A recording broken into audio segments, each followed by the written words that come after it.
ତାଙ୍କ ଉପରେ ଆପଣଙ୍କ ତ ଓଡ଼ିଶାବାସୀ ସର୍ବପ୍ରଥମେ ଆପଣ ମାନଙ୍କୁ ନମସ୍କାର। ମୁଁ ହେଲି ଆଚାର୍ଯ୍ୟ ଜ୍ୟୋତିଷ ଆଚାର୍ଯ୍ୟ ତ୍ରିକାଳଦର୍ଶୀ ବିପିନ କୁମାର ରାଉତରାୟ ହସ୍ତରେଖାବିତ୍। ହ୍ୟୁମାନ ସାଗରଙ୍କର ହାତ ମୁଁ ଦେଖିଥିଲି, ଆଜି ସକାଳେ ଦେଖିଥିଲି ତାଙ୍କ ହାତ ନେଟ୍ରୁ ସେ ତାଙ୍କୁ ମିଡିଆ ବାଇଟ୍ସ ବେଳେ ସେ ହାତ ଉଠେଇଥିଲେ। ମୁଁ ତାଙ୍କ ହସ୍ତରେଖା ଦେଖିଲି। ତାଙ୍କ ହସ୍ତରେଖାରେ ତାଙ୍କର ଯୋଉ ଜୀବନ ରେଖା, ତାଙ୍କର ଯୋଉ ଜୀବନ ରେଖା ଆଉ ତାଙ୍କର ହୃଦୟ ରେଖା, ତାଙ୍କର ମସ୍ତିଷ୍କ ରେଖା, ତାଙ୍କ ଭାଗ୍ୟ ରେଖା ଆଉ ତାଙ୍କ ହାତରେ ଥିବା ଗ୍ରହ ମାନେ ବୃହସ୍ପତି କ୍ଷେତ୍ର, ଶନି କ୍ଷେତ୍ର, ରବି କ୍ଷେତ୍ର, ବୁଧ କ୍ଷେତ୍ର, ଚନ୍ଦ୍ର କ୍ଷେତ୍ର, ମଙ୍ଗଳ କ୍ଷେତ୍ର, ଶୁକ୍ର କ୍ଷେତ୍ର କଣ କହୁଛି ଓଡ଼ିଶାବାସୀ ମାନେ ଶୁଣନ୍ତୁ। ତାଙ୍କର ଜୀବନ ରେଖା କଣ କହୁଛି, ତାଙ୍କର ଜୀବନ ଆଉ କେତେ ଦିନ ପର୍ଯ୍ୟନ୍ତ ରହିବ, ସେ ସୁସ୍ଥ ହେବେ ବା ନ ହେବେ, ୱିଥ ତାଙ୍କର ଯୋଉ ଫ୍ୟାମିଲି ଲାଇଫ ରେଖା, ହୃଦୟ ରେଖା କଣ କହୁଛି। ସର୍ବପ୍ରଥମେ ଆମେ ତାଙ୍କର ହୃଦୟ ରେଖା ଉପରକୁ ଯିବା। ସେ ହ୍ୟୁମାନ ସାଗରଙ୍କର ଶ୍ରୀମତୀ ତାଙ୍କର ହେଲେ ଶ୍ରେୟା ମିଶ୍ର, ବୋଧେ ତାଙ୍କ ନାଁ ଶ୍ରେୟା ମିଶ୍ର। ତାଙ୍କର ଯୋଉ ୱାଇଫ ରେଖା, ହୃଦୟ ରେଖା, ତାଙ୍କର ହୃଦୟ ରେଖା ବୃହସ୍ପତି ଅଙ୍ଗୁଳି ତଳୁ, ଶନି ଅଙ୍ଗୁଳି ତଳୁ ସବୁବେଳେ ଯାଏ କାନି ଅଙ୍ଗୁଠି ତଳକୁ। କିନ୍ତୁ ତାଙ୍କ ହାତରେ, ହ୍ୟୁମାନ ସାଗରଙ୍କ ହାତରେ ତାହା ବୃହସ୍ପତି ଅଙ୍ଗୁଳି ତଳୁ ନ ଯାଇକି ଜୀବନ ରେଖାର ଆରମ୍ଭ ବୁଢା ଆଙ୍ଗୁଠି ମୂଳରୁ ଯାଇଛି।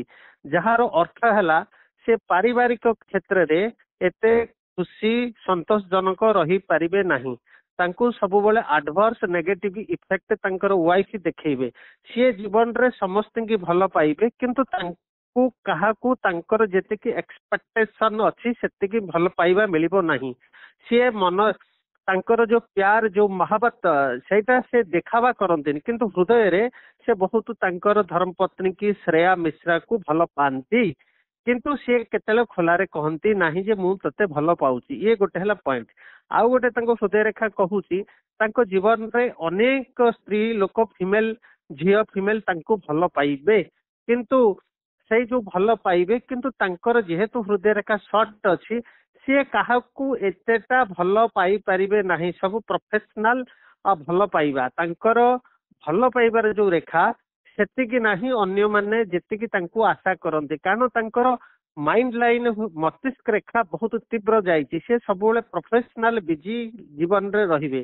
ତାଙ୍କର ଯେତିକି ପ୍ୟାର, ଲଭ, ଏକ୍ସପେକ୍ଟେସନ ତାଙ୍କ ଜୀବନରେ ଅନ୍ୟଠୁ ମିଳିବା କଥା, ସେ ଯେମିତି ଷ୍ଟାଇଲରେ ଚାହୁଁଛନ୍ତି ମନ ଲାଖି ତାଙ୍କ ଜୀବନରେ ସେଇ ରେଖାଟା କମ ଅଛି, ଆଫେକ୍ସନ ରେଖାଟା କମ ଅଛି। ତେଣୁକରି ତାଙ୍କୁ ସେତିକି ଆଫେକ୍ସନ ମିଳିବ ନାହିଁ। ଇଏ ଗୋଟେ କଥା। ଆଉ ଗୋଟେ କଥା ହେଲା ତାଙ୍କର, ଆମେ ଯିବା ଜୀବନ ରେଖାକୁ। ତାଙ୍କର ଯୋଉ ଜୀବନ ରେଖା ଅଛି, ତାଙ୍କ ଜୀବନ ରେଖା ବୁଢା ଆଙ୍ଗୁଠି ମୂଳୁ ତଳକୁ ଯୋଉ ମଣିବନ୍ଧକୁ ଯାଇଛି ହାତ ତଳକୁ, ସେ ରେଖାଟି ଏତେ ମାତ୍ରାରେ ଭଲ ନାହିଁ, ପୁରା ଇନଭିଜିବୁଲ ଅଛି। ଯାହା ଫଳରେ ତାଙ୍କର ବଡିର ରେଜିଷ୍ଟେନ୍ସ ପାୱାରଟା କାମ କରୁନାହିଁ, ନର୍ଭ ସିଷ୍ଟମ କାମ କରୁନାହିଁ। ଇଏ ଗୋଟେ ହେଲା ପଏଣ୍ଟ। ଆଉ ଗୋଟେ ହେଲା ଆର ସୂକ୍ଷ୍ମ ପ୍ରୟୋଗ ହେଲା ଆମର ଯୋଉ ହସ୍ତ ସାମୁଦ୍ରିକ ଶାସ୍ତ୍ର।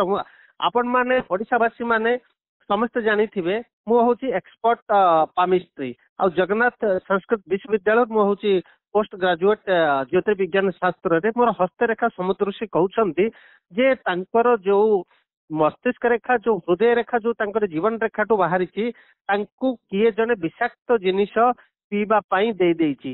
ଗୋଟେ ଝିଅ କେସ୍ ନେଇକି, ଗୋଟେ ଫିମେଲକୁ ନେଇକି ଗୋଟେ ତାଙ୍କ ଲାଇଫରେ ଗୋଟେ ଷଡଯନ୍ତ୍ର ହେଇଛି। ତାଙ୍କୁ କୌଣସି ପଏଜନିକ ଜିନିଷ ଦିଆଯାଇଛି। ସେ ଯୋଉ ପଏଜନିକ ଜିନିଷଟା ତାଙ୍କୁ ଦିଆଯାଇଛି, ସେ ପଏଜନିକ ଜିନିଷଟା ଯୋଗୁ ତାଙ୍କ ଜୀବନରେ ବହୁତ ଦୁଷ୍ପ୍ରଭାବ ପଡୁଛି। ଯେହେତୁ ବଡିର ତାଙ୍କର ରେଜିଷ୍ଟେନ୍ସ ପାୱାର ଏତେ ଭଲ ନାହିଁ, ସେ ପଏଜନିକ ଜିନିଷଟା ତାଙ୍କ ଜୀବନ ଉପରେ ବହୁତ ବ୍ୟାଡ ଇଫେକ୍ଟ ପକଉଛି। ଇଏ ଗୋଟେ ହେଲା ବିଷୟବସ୍ତୁ। ଆପଣ ମାନେ ଜାଣୁଥିବେ ଏବେ ଅତି ଅତି ମାନେ ଏଇ ଅଳ୍ପ ଦିନ ତଳେ ସେ ଆମର ଦିଲ୍ଲୀରେ ଗୋଟେ ପାଖରେ ଫରିଦାବାଦ, ବୋଧେ ଦିଲ୍ଲୀରେ ଫରିଦାବାଦରେ ଏମିତି ଗୋଟେ ଘଟଣା ଘଟିଛି, ଯୋଉଟା ଅଲ ଫଲାହା ୟୁନିଭରସିଟିରେ ସେଠି ଡାକ୍ତର ମାନେ ଅରେଣ୍ଡି ଗଛର ଅରେଣ୍ଡି ମଞ୍ଜିକି ସେମାନେ ବାୟୋ ୱେପନ କରିକି ତିଆରି କରିକି ଲୋକ ମାରିବା ପାଇଁ ବ୍ୟବସ୍ଥା କରିଥିଲେ। ଡକ୍ଟର ମାନେ 13ଟା ଡକ୍ଟର ତ ଅଛି ଟୋଟାଲି ସେ ୟୁନିଭରସିଟିରେ, ସବୁ ଡକ୍ଟର ମାନେ ଏଇ ଧନ୍ଦା କରୁଥିଲେ। ଅରେଣ୍ଡି ମଞ୍ଜିରୁ ତେଲ ବାହାର କରିକି ବାୟୋ ୱେପନ ତିଆରି କରୁଥିଲେ। ତେଣୁକରି ତାଙ୍କୁ କିଏ ବାୟୋ ୱେପନ ଖାଇବାକୁ ଦେଇଛି ଗୋଟେ ଝିଅ ଚକ୍କର ନେଇକି ବୋଲି ହସ୍ତରେଖାରେ କହୁଛି, ଆଙ୍କର ହୃଦୟ ରେଖା କହୁଛି। ହୃଦୟ ରେଖା ଆଙ୍କ ସହିତ ଗୋଟେ ମିଶାପ ହେଇଛି, ଆଙ୍କ ସହିତ ଗୋଟେ ଷଡଯନ୍ତ୍ର ହେଇଛି। ଯଦି ଜୀବନ ରେଖା ତାଙ୍କର ନାହିଁ ବି, ଏତେ ଅପରିପକ୍କ ଅଛି, ଏତେ ଭିଜିବୁଲ ନାହିଁ, ଏତେ ଟ୍ରାନ୍ସପରେଣ୍ଟ ନାହିଁ, ପୁଣି ବି ଲୋକକୁ ଏମିତି ରୋଗ ହବ ନାହିଁ। ଏଟା ମୋର ପାଠ କହୁଛି। ଆଉ ମୋ ପାଠ ମାନେ ଏଇଟା ବେଦର ଗାଁର ବ୍ରହ୍ମାଙ୍କ ମୁଖ ନିଃସୃତ ବାଣୀ। କିଏ ଦୁନିଆରେ ନାହିଁ ମୋ ପାଠକୁ ଚ୍ୟାଲେଞ୍ଜ ଦେଇଦବ, ମୁଁ ପ୍ରୁଫ୍ କରିକି ଦେଖେଇଦେବି ତାଙ୍କ ସହିତ ମିଶାପ ହେଇଛି। କିଏ ନା କିଏ ତାଙ୍କୁ କୌଣସି ଆଜି ଶୁଣ, ସତ ଦିନେ ନା ଦିନେ ପାତାଳରୁ ଫୁଟେଇକି ବାହାରିବ। ସୂର୍ଯ୍ୟ ଉଦୟ ହେଇଛି ମାନେ କଳା ବାଦଲ ରଖିପାରିବନି। ତାଙ୍କୁ କିଏ ନା କିଏ ଗୋଟେ ଷଡଯନ୍ତ୍ର କରିଛି ବୋଲି ହୃଦୟ ରେଖା ଜୀବନ ରେଖା କହୁଛି। ସେଇଟା ହଉଛି ଲିଙ୍କ ଦଉଛି, ଗୋଟେ ଫିମେଲ ନେଇକି ଦଉଛି। ତେଣୁକରି ତାଙ୍କୁ ଗୋଟେ ବିଷାକ୍ତ ଜିନିଷ ତାଙ୍କୁ ଇଞ୍ଜେକ୍ଟ କରାହେଇଛି ତାଙ୍କ ବଡିରେ। ତେଣୁକରି ଆ ଉପରେ ସିବିଆଇ ଇନକ୍ୱାରି ହେବା ଦରକାର। କିଏ କାହା ସହିତ ମିଶୁଥିଲେ, କାହା ସହିତ ବସୁଥିଲେ, କୋଉଠି ଯାଉଥିଲେ, ଏଟା ସିବିଆଇ ଇନକ୍ୱାରି କରିବା ପାଇଁ ଆପଣଙ୍କ ଚ୍ୟାନେଲ ମାଧ୍ୟମରେ ମୁଁ ସରକାରଙ୍କୁ ନିବେଦନ କରୁଛି। ଇଏ ଗୋଟେ ହେଲା ପଏଣ୍ଟ। ଆଉ ଗୋଟେ ଜିନିଷକୁ ଯିବା, ଯେହେତୁ ବର୍ତ୍ତମାନ ତାଙ୍କର ଚନ୍ଦ୍ର ହେଲା ଆମର ମୁଖ୍ୟ ଗ୍ରହ ଜଗତର, କାରଣ ସୂର୍ଯ୍ୟ ଆଉ ଚନ୍ଦ୍ର, ଆମେ ଦିଟା ତ ଗ୍ରହକୁ ସବୁବେଳେ ଦେଖିପାରୁଛେ ପାଖରେ। ଆମର ଜ୍ୟୋତିଷ ଶାସ୍ତ୍ରର ଆଧାର ହେଲା ସୂର୍ଯ୍ୟ ଆଉ ଚନ୍ଦ୍ର। ତେଣୁକରି ସୂର୍ଯ୍ୟ ଚନ୍ଦ୍ର ଆମେ ଯିବା। ସଂକ୍ରାନ୍ତି ଆପଣ ଜାଣିଥିବେ, ଆଜି ସଂକ୍ରାନ୍ତି ଚାଲିଛି। ଆଜି ଦିନଟା ତାଙ୍କୁ ଭାରି ଖରାପ ଥିଲା। ଆଜି ରାତି ସକାଳ ସୂର୍ଯ୍ୟ ଉଦୟ ପର୍ଯ୍ୟନ୍ତ, ମାନେ ସୂର୍ଯ୍ୟ ଉଦୟ କେତେଟାରେ ହବ ଆସନ୍ତା କାଲି କହିଲେ? 5:57:44 କାଲି ସୂର୍ଯ୍ୟ ଉଦୟ ହବ। ତେଣୁକରି ଆଜି ରାତିଟା ଟିକେ ତାଙ୍କୁ ବହୁତ ବିପଦ ଅଛି। ଆଜି ହେଲା ରବିବାର, କାଲି ସୋମବାର ସକାଳ 5:57:44 ପର୍ଯ୍ୟନ୍ତ ଟିକେ ଖରାପ ଅଛି। ଇଏ ଗୋଟେ ବିଷୟବସ୍ତୁ। ଆଉ ଗୋଟେ ଜିନିଷ ହେଲା, ଆଉ ଗୋଟେ ଓଡିଶାବାସୀକି ମୁଁ କହିଦେବି, ଏଇଠି ତାଙ୍କର ଯୋଉ ଗ୍ରହ ଯୋଗଟା ରହିଛି, ଆସନ୍ତା କାଲି ଅପରାହ୍ନରେ ପୁରା କଟିଯିବ। 3:35। ମନେ ରଖନ୍ତୁ ଓଡିଶାବାସୀ, ଆସନ୍ତା କାଲି ସୋମବାର 17 ନଭେମ୍ବର 3:35 ଇଏ ପିରିୟଡ ଟା ତାଙ୍କର ପୁରା କଟିଯିବ। କିନ୍ତୁ ଆଜି ବର୍ତ୍ତମାନ ରାତି କେତେ ଟାଇମ ହେଲା? 8:14 ହେଲା। ଆଜିର ତାରିଖ ହେଲା 16 ନଭେମ୍ବର ସଣ୍ଡେ। ତେଣୁକରି ବର୍ତ୍ତମାନ ମୁଁ ଆପଣଙ୍କୁ ଚ୍ୟାନେଲ ମାଧ୍ୟମରେ ଏଇଟା ଫୋରକାଷ୍ଟିଂ କଲି, ଏଇଟା ମୋର ଗଣନା କହୁଛି। ତେଣୁ ମୋ ଗଣନା ଅନୁଯାୟୀ ତାଙ୍କର ଧର୍ମପତ୍ନୀ ତାଙ୍କ ଟିକେ ହାତରେ ପ୍ରତିକାର ହେଲା, ସେ ଟିକେ ହାତରେ ରାଶି ଧରନ୍ତୁ, ଟିକେ ଗଙ୍ଗା ଜଳ କିମ୍ବା ପାଣି ଟିକେ ଧରନ୍ତୁ, ଟିକେ ରାଶି ଧରିକି କହନ୍ତୁ ତାଙ୍କୁ ଯେ ମୋ ଜୀବନରୁ ଅଧା ଆୟୁଷ ଦଉଛି ତୁମକୁ ଅଧା ଆୟୁଷ ଦଉଛି, ତୁମେ ବଞ୍ଚିଯାଅ। ଯଦି ତାଙ୍କ ଧର୍ମପତ୍ନୀ ଶ୍ରେୟା ମିଶ୍ର ରାଶି ଆଉ ପାଣି ଧରିକି ଆଜି ସଂକଳ୍ପ କରିକି କହିଦେବେ, ଏବେ ଯୋଉ ସମୟରେ କି କହନ୍ତୁ ଯେ ଜୀବନ ଯିବା ପୂର୍ବରୁ ଯେ ମୋର ସ୍ୱାମୀକି ମୁଁ ଅଧା ଆୟୁଷ ଦେଲି, ସେ ବଞ୍ଚିଯାଉ, ତାହେଲେ ମୁଁ 100% ଗ୍ୟାରେଣ୍ଟି ଦେଇ କହୁଛି ସେ ବଞ୍ଚିଯିବେ ଆଉ ପୁରା ଭଲ ହେଇଯିବେ।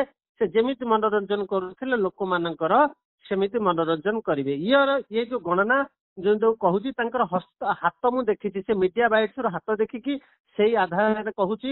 ଆଉ ତାଙ୍କ ନାଁ ଯୋଉ ହ୍ୟୁମାନ ସାଗର, ତା ଉପରେ ଗଣନା କରିକି ମୋର ଭବିଷ୍ୟତବାଣୀ ମୁଁ କଲି। ଯେହେତୁ ଗୋଟେ ସଂସ୍କୃତି ବିଶ୍ୱବିଦ୍ୟାଳୟର ମୁଁ ଛାତ୍ର, ଜ୍ୟୋତିଷରେ ଜ୍ୟୋତିର୍ବିଜ୍ଞାନରେ ମୁଁ ମୋର ଗଣନାକୁ ଚ୍ୟାଲେଞ୍ଜ ସହକାରେ ସତ୍ୟ ରୂପରେ ପ୍ରତିପାଦିତ କରୁଛି। ଆଉ ମୁଁ ଯାହା କହୁଛି ସତ ହବ।